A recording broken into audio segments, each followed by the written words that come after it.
Treasure Island by Robert Louis Stevenson. First published 1883. Chapter 23. The Ebb Tide Runs. The Coracle, as I had ample reason to know before I was done with her, was a very safe boat for a person of my height and weight, both buoyant and clever in a seaway, but she was the most cross-grained, lopsided craft to manage.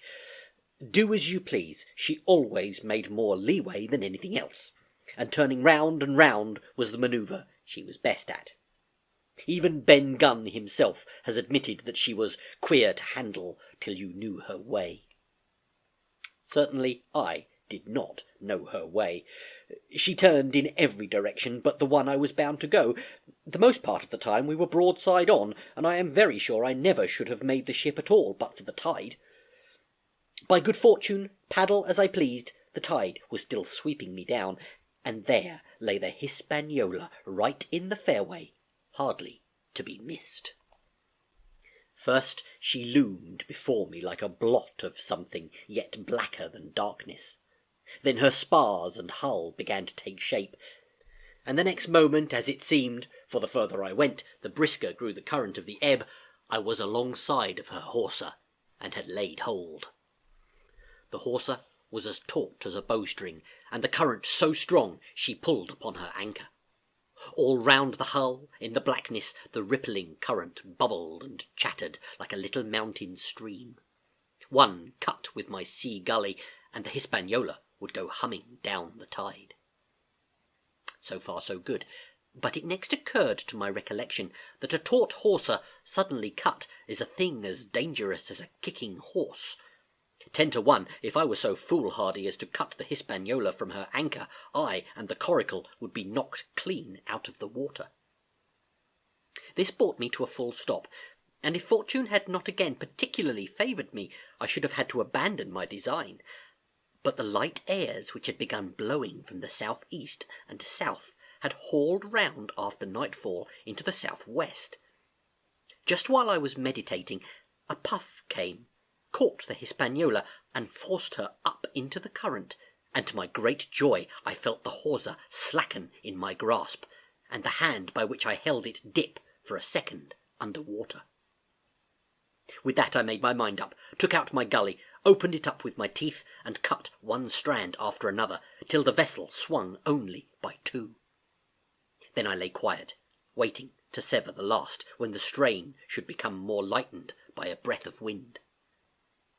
All this time I had heard the sound of loud voices from the cabin, but, to say truth, my mind had been so entirely taken up with other thoughts that I had scarcely given ear. Now, however, when I had nothing else to do, I began to pay more heed. One I recognised for the coxswain's Israel Hands that had been Flint's gunner in former days. The other was, of course, my friend of the red nightcap. Both men were plainly the worse of drink, and they were still drinking, for even while I was listening, one of them, with a drunken cry, opened the stern window and threw out something, which I divined to be an empty bottle. But they were not only tipsy, it was plain that they were furiously angry. Oaths flew like hailstones, and every now and then there came forth such an explosion as I thought was sure to end in blows. But each time the quarrel passed off, and the voices grumbled lower for a while until the next crisis came, and, in its turn, passed away without result. On shore I could see the glow of the great campfire burning warmly through the shoreside trees. Someone was singing a dull, old, droning sailor's song, with a droop and a quaver at the end of every verse, and seemingly no end to it at all but the patience of the singer. I had heard it on the voyage more than once, and remembered these words: "But one man of her crew alive, what put to sea with 75. And I thought it was a ditty rather too dolefully appropriate for a company that had met such cruel losses in the morning. But indeed, from what I saw, all these buccaneers were as callous as the sea they sailed on. At last the breeze came. The schooner sidled and drew nearer in the dark. I felt the hawser slacken once more, and with a good tough effort cut the last fibres through.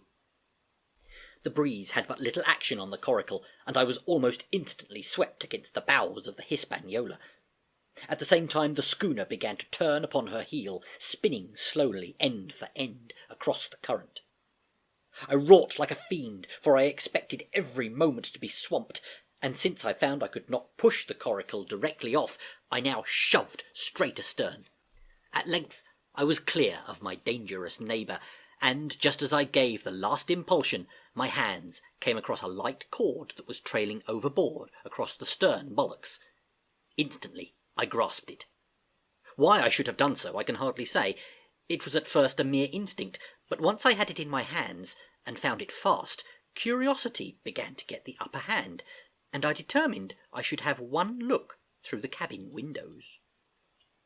I pulled in hand over hand on the cord, and when I judged myself near enough, rose at infinite risk to about half my height, and thus commanded the roof and a slice of the interior of the cabin.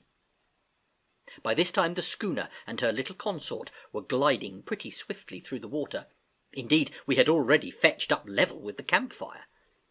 The ship was talking, as sailors say, loudly, treading the innumerable ripples with an incessant weltering splash, and until I got my eye above the window-sill I could not comprehend why the watchman had taken no alarm.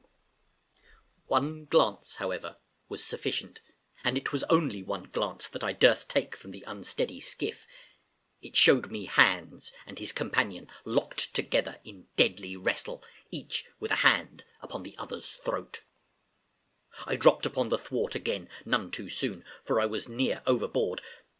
I could see nothing for the moment but these two furious encrimsoned faces swaying together under the smoky lamp, and I shut my eyes to let them grow once more familiar with the darkness.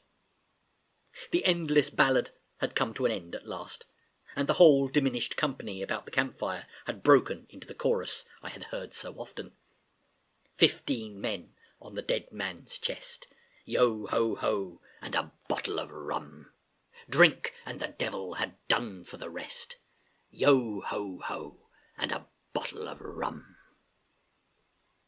I was just thinking how busy drink and the devil were at that very moment in the cabin of the Hispaniola, when I was surprised by a sudden lurch of the coracle. At the same moment she yawed sharply and seemed to change her course. The speed, in the meantime, had strangely increased. I opened my eyes at once. All round me were little ripples, coming over with a sharp, bristling sound, and slightly phosphorescent. The Hispaniola herself, a few yards in whose wake I was still being whirled along, seemed to stagger in her course, and I saw her spars toss a little against the blackness of the night. Nay, as I looked longer, I made sure she also was wheeling to the southward. I glanced over my shoulder, and my heart jumped against my ribs. There, right behind me, was the glow of the campfire. The current had turned at right angles, sweeping round along with it the tall schooner and the little dancing coracle, ever quickening, ever bubbling higher, ever muttering louder. It went spinning through the narrows for the open sea. Suddenly the schooner in front of me gave a violent yaw, turning, perhaps, through 20 degrees, and almost at the same moment one shout followed another from on board. I could hear feet pounding on the companion ladder, and I knew that the two drunkards had at last been interrupted in their quarrel and awakened to a sense of their disaster. I lay down flat in the bottom of that wretched skiff and devoutly recommended my spirit to its Maker. At the end of the straits I made sure we must fall into some bar of raging breakers, where all my troubles would be ended speedily, and though I could perhaps bear to die, I could not bear to look upon my fate as it approached. So I must have lain for hours, continually beaten to and fro upon the billows, now and again wetted with flying sprays, and never ceasing to expect death at the next plunge. Gradually weariness grew upon me, a numbness, an occasional stupor fell upon my mind, even in the midst of my terrors, until sleep at last supervened. And in my sea-tossed coracle I lay and dreamt of home and the old Admiral Benbow.